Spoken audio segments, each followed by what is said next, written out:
Of all the major side effects of the smartphone revolution from the last decade was the rise of local business listings. Now that everybody has the web in their hand as they're driving around, traveling, going places, and doing things, they're increasingly search-driven in their daily activities. They're search-driven in the restaurants they go to. They're search-driven in the foods they consume, the places they visit, the businesses that they patronize. It's really a big deal, and it's a really big deal for those who have brick-and-mortar businesses.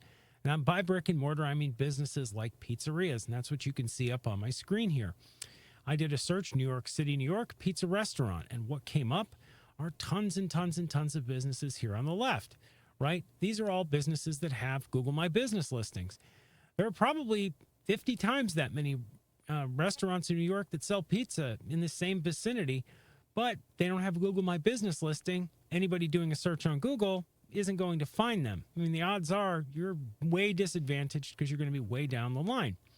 Now, you'll also notice here that having a Google business listing isn't just about being found. It's about being found, and increasingly, it's also about being reviewed.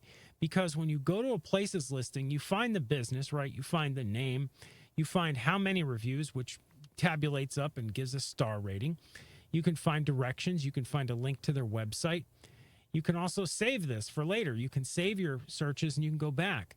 But below that, you can find the address, the hours of operation, the menu, a link to reservations, how to order, phone number, questions and answers from the business.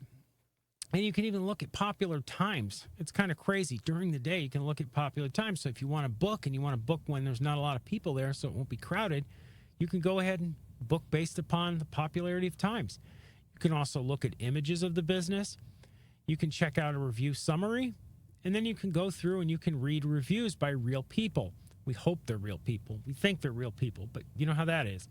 Anyhow, then you go down here and you can also go to their Facebook profile. You can look at other searches that people have made, and then there's a few web results. But the main point is, why this is so important is because people are, they're search-driven. They're search-driven during the day.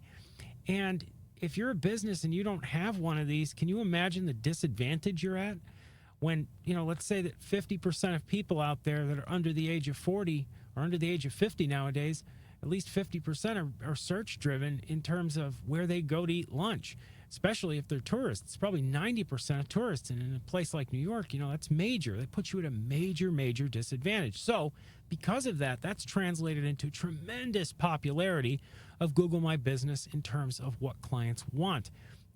Businesses out there in brick and mortar space and competitive industries especially really, really, really want this service. Believe me, you don't have to try very hard to sell businesses on the idea that they need a well put together Google My Business listing. By well put together, what do we mean? Well, we just mean good photos of their food and of their business. We mean proper information verified here, right? We don't want the wrong phone number or wrong address or wrong information up here.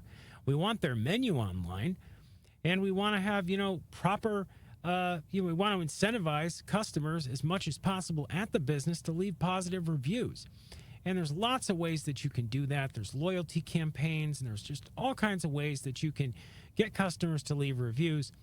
And, if you're running a decent business, you should have pretty good reviews. I mean, the difference between 4.5 and 4.7 probably isn't going to drive a whole lot of people over there. I mean, after all, Angelo's Cold Oven Pizza has 1,000 reviews, and they're only a 4.3. Right below them, there's Santa Casa Pizzeria, and they're 4.7 with 634. So more reviews does not necessarily translate into higher star ratings.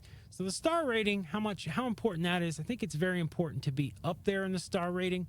But what really matters is that you're getting the proper information across to people and that you're showing up, in this list, and you're getting traffic and you're giving information that gets people to click on you.